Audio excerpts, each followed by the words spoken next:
Dr. Maria Stephan auf der Delegiertenversammlung der deutschen Sektion von Pax Christi, der internationalen katholischen Friedensbewegung, über gewaltfreie Bewegungen und gerechter Friede.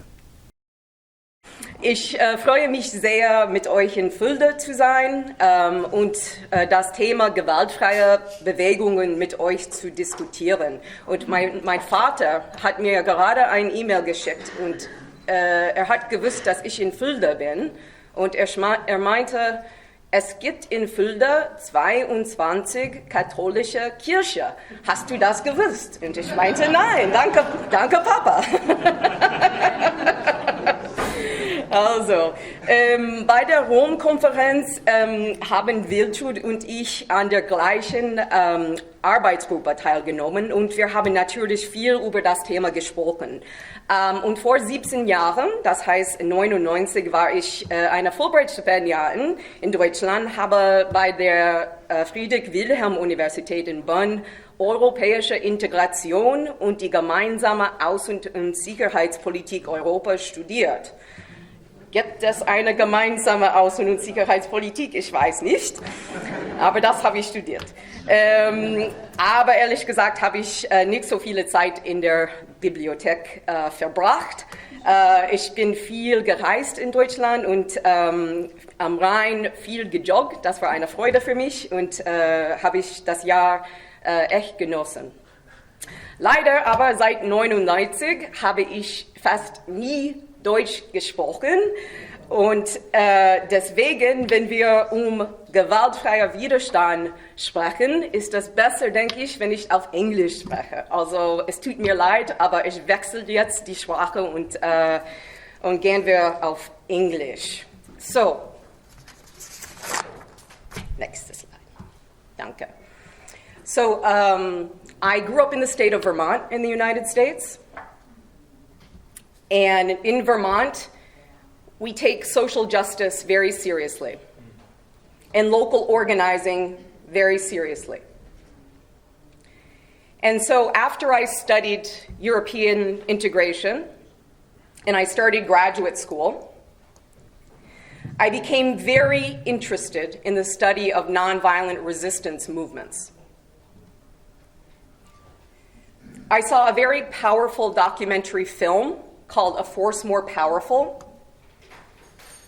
And this is a film about the Indian independence movement, the Danish resistance to the Nazis, the South African anti-apartheid struggle, the Polish solidarity movement, the US civil rights movement, the nonviolent ouster of Pinochet in Chile, and other examples.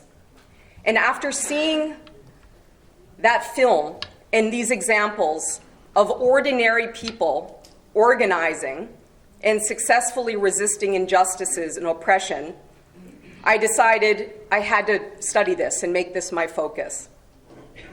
But my main interest has always been in strategy, in the strategic aspects of nonviolent resistance.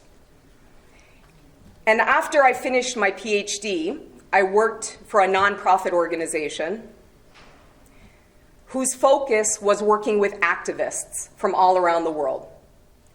And these activists came from some of the most difficult, repressive places in the world.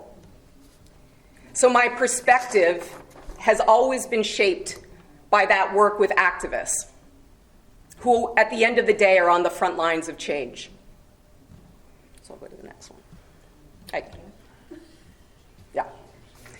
So Wiltrud said that I wrote this book, Why Civil Resistance Works. I met my co-author, Erica Chenoweth, 10 years ago in 2006 in Colorado. Erica Chenoweth, like me, is a political scientist. She's an expert in political violence. And she loves to create data sets and do numbers and regressions. During that workshop, which was about how to teach about nonviolent resistance, Erica was very skeptical. She heard us citing all the famous examples of nonviolent people power movements. But she came back to me during the conference and said, yeah, this all sounds good, but how effective really is this method of struggle? And can it really be more effective than violence against the toughest opponents? The reality was no one had ever attempted to systematically answer that question. No one had attempted to test which form of resistance, violent or nonviolent, was more effective over the course of history. Meanwhile, we both heard very often these very common claims. Yes, nonviolent resistance can work, but it can never be effective against tough opponents, against opponents who are powerful, repressive, can't work against authoritarian regimes. It can maybe achieve women's rights or environmental rights, but to challenge an authoritarian regime or a foreign military occupation, for example, nonviolent resistance can't be more effective than violence. Or we would hear that violence does not always work, and we know it doesn't always work, but it works better than nonviolent resistance, of course. Yeah. So, as it turns out, the conventional wisdom is not always correct. But we needed to do a serious research and a serious study. So Erica and I collected data on 330 campaigns, violent and nonviolent, from 1900 to 2006. These were the toughest cases. These were campaigns challenging dictatorships, authoritarian regimes, foreign military occupations, and they were campaigns for territorial independence and secession. So those were the cases specifically that we focused on. The campaigns needed to have at least 1,000 participants to be included in the data set. We controlled for variables like GDP, the military strength of the regime, the divisions that existed in society. So we controlled for all of these variables. Incidentally, I was working on this book while with the State Department, and I was deployed to Afghanistan. And so she and I, Erica was in California, I was in Kabul, so we were doing the writing and editing back and forth during the worst period of fighting in Afghanistan. And when I think back to be writing this book in the middle of a war zone, it's almost surreal for me, just thinking back on that. Anyway, we did the study, collected the data, and this is what we found out.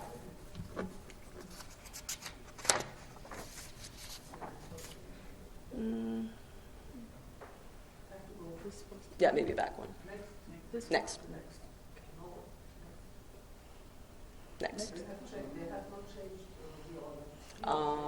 Okay. That's okay.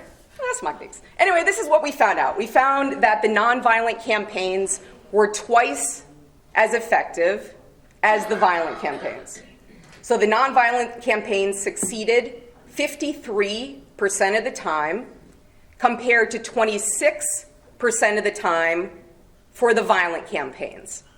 By success, we mean that the campaign forced the removal of the incumbent regime, or it forced the withdrawal of the military occupation. So we had a very strict definition of success. So you can imagine the idea that nonviolent resistance historically has been twice as effective as armed struggle and insurgency came as a surprise to many people, especially people in the security studies and political science field. We also found that there have been more nonviolent resistance campaigns over time. So you can see that there. Gradually, through the 80s, 90s, and present, the number of nonviolent campaigns has increased, and their relative effectiveness compared to violence has dramatically increased. So not only are they more effective, nonviolent campaigns more effective than violence, but compared to violence, they're even more effective than any other time in history. Next slide. So that begged the obvious question: why? Why has nonviolent resistance been so much more effective than violence to achieve the most difficult goals? So, if I had to summarize the book in one word, the answer is participation. We found that the most significant variable determining the outcomes of these campaigns was the size and the diversity of participation. We also found that no regime was able to stay in power when it was challenged by 3.5% of its population. That seems like a very small percentage, but 3.5% of any population is a significant number of people. So the participation was the most important variable. The next slide just shows you the relationship between the level of participation and the success rate.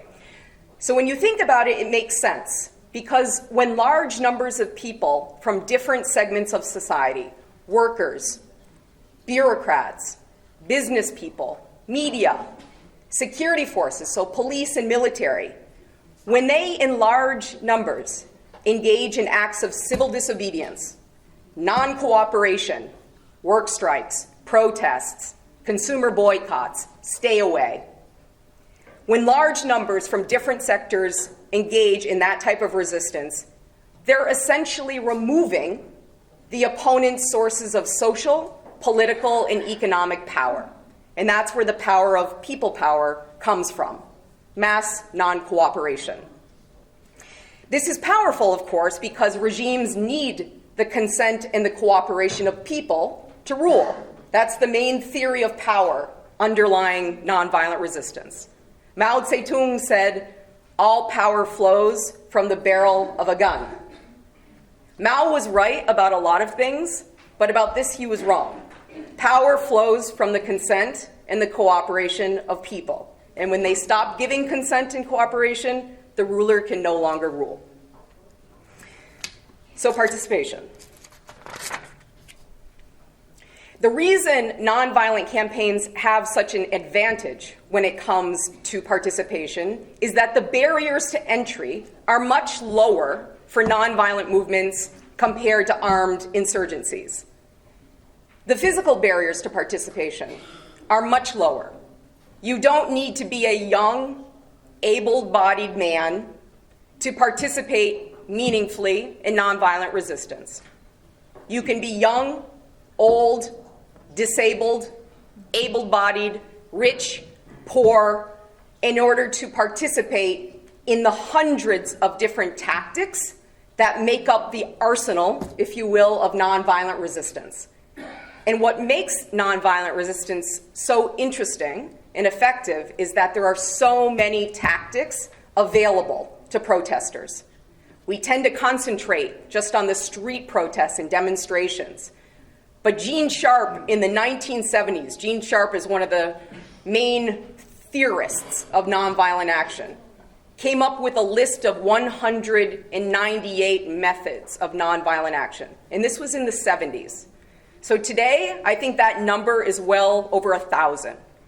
The only limit is the creativity of people. So everyone can participate in some way. The commitment barriers are lower.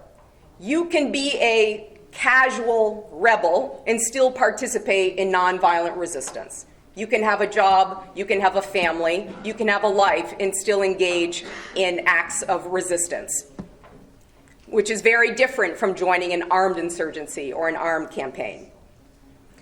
Violent campaigns, violent insurgencies rely on secrecy, a lot of clandestine activity, whereas nonviolent movements rely on openness, transparency, so people can see the level of support for a particular cause. So the informational barriers are lower. And finally, the cognitive barriers are lower. We all know that the vast majority of people in any society will never want to harm or kill another human being.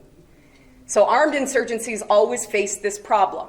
that they have to recruit a very small percentage of people to engage in killing. Whereas nonviolent resistance, because it's relying on different tactics and different methods of struggle, don't face this problem. So the cognitive barriers are less. Yeah.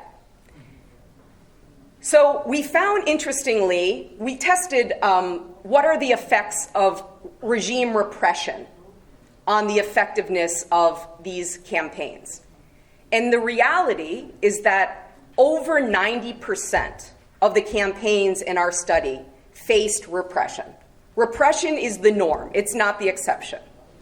But nonviolent campaigns have a much better track record against regimes or other power holders, does not have to be regimes, that use violence against them compared to armed struggles. So then that begs the question, why? Repression is much more likely to backfire when the resistance is nonviolent compared to when people challenge an opponent, a regime, or otherwise with weapons. The use of violence against people dedicated to nonviolent discipline is much more likely to harm the legitimacy and the support of the regime, whereas when a group uses violence or arms against the regime, it's very easy, think Syria, think any of the most recent examples, it's very easy for the regime to say, we are justified not only in using violence, but in using disproportionate violence, because we want to protect the population, protect national sovereignty.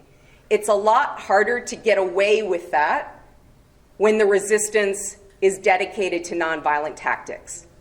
This is the reason, by the way, that regimes often try to foment or provoke violence in a nonviolent campaign or movement, because they know how to deal with violence.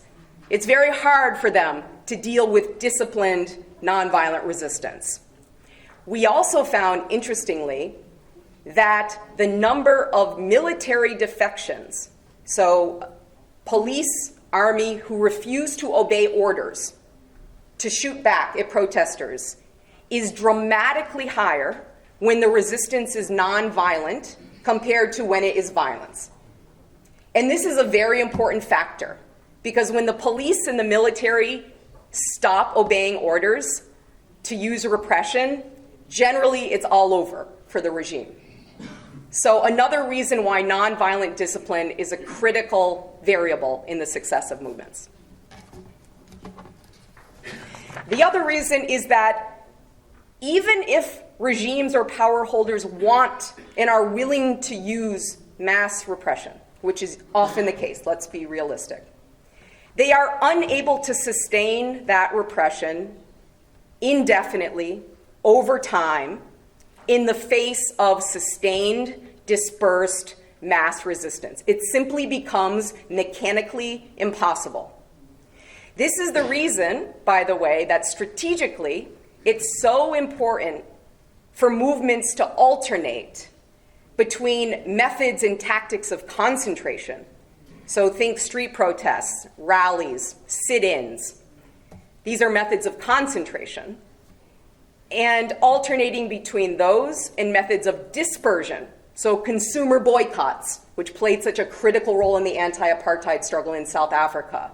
Stay-at-homes, which played such an important role in Chile in the ouster of Pinochet.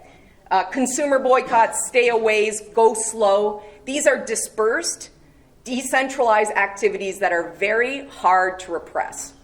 So we found in our research that the movements that were able to go between these different methods and tactics tended to be the most successful. And where activists often make mistakes is they rely on the same 5 tactics, especially street protests, and they don't shake things up. And then it becomes predictable, and in the worst case scenario, it makes people very vulnerable to repression. So the alternating of tactics was key. So then the next slide.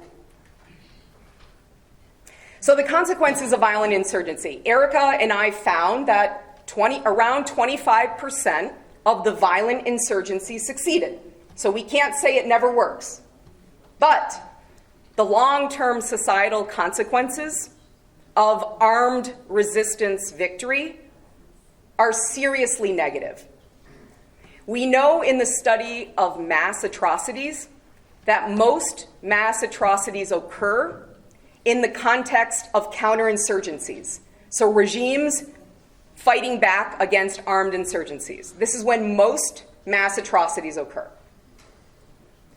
which, as we know, results in a lot of deaths and losses in lives and in property.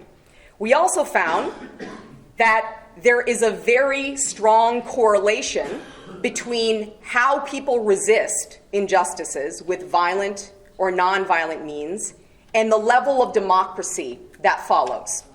So it almost, in less than 4% of rebel victories, so you think Viet Cong, the Maoist revolution in China, the Algerian Revolution, these are examples of successful violent insurgencies and revolutions. But think about the level of freedoms and the political state in these countries after the fact. Less than 4% of the armed victories in our study resulted in the consolidation of democracy 5 years after the fact. So it's almost impossible to democratize when you come to power through violent means. Whereas we found a very strong correlation between nonviolent resistance and democracy, a very strong. Even, this is an interesting finding, we found even in cases where the nonviolent campaigns lost, meaning they were repressed effectively, even in those countries, the chances of democratization were much greater than in cases where you had either nothing or armed resistance.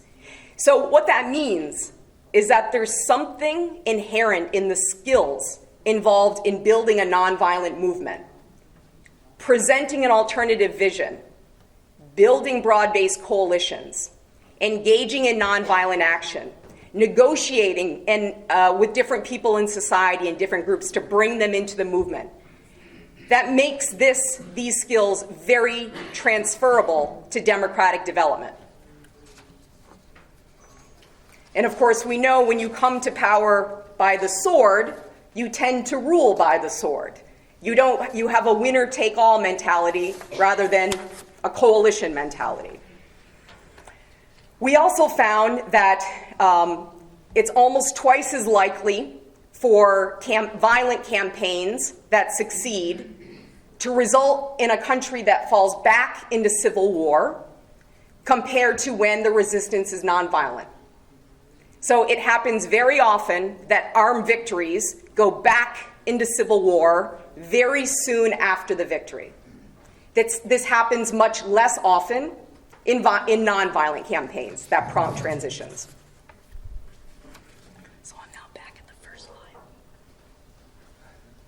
Don't worry, I've only got 2 slides left.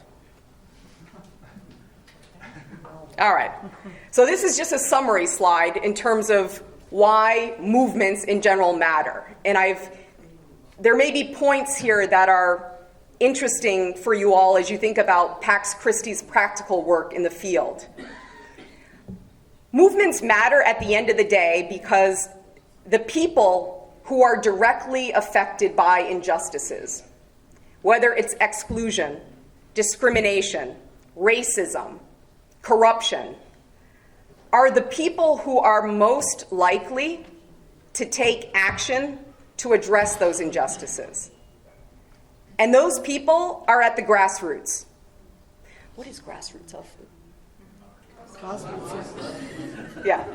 These people are at the grassroots, and their work is grounded in communities, which makes this a very important population. Also, movements by definition are inclusive. They need to engage diverse groups in society in order to win. So when you think about supporting movements and movement actors, by definition, you're supporting more inclusive societies, which tends to be an advantage of this work. Movements open up new democratic spaces. We know around the world space is shutting. I was looking at the presentations outside, and there was one presentation or one exhibition on the crackdown on civil society around the world. This is happening everywhere. The thing about movements and these actors is they tend to open up democratic spaces. And when citizens organize and engage in collective action, they're challenging power structures. And sometimes in order to get to resolution, you have to challenge unjust power structures. And this is what movements are able to do. They provide youth especially with a source of social identity, the sense of belonging, fighting for something and being part of a movement. And finally, as we said, they're an effective alternative to violence. Now the last slide. Yeah, one more. No. Yeah. So this is the last slide.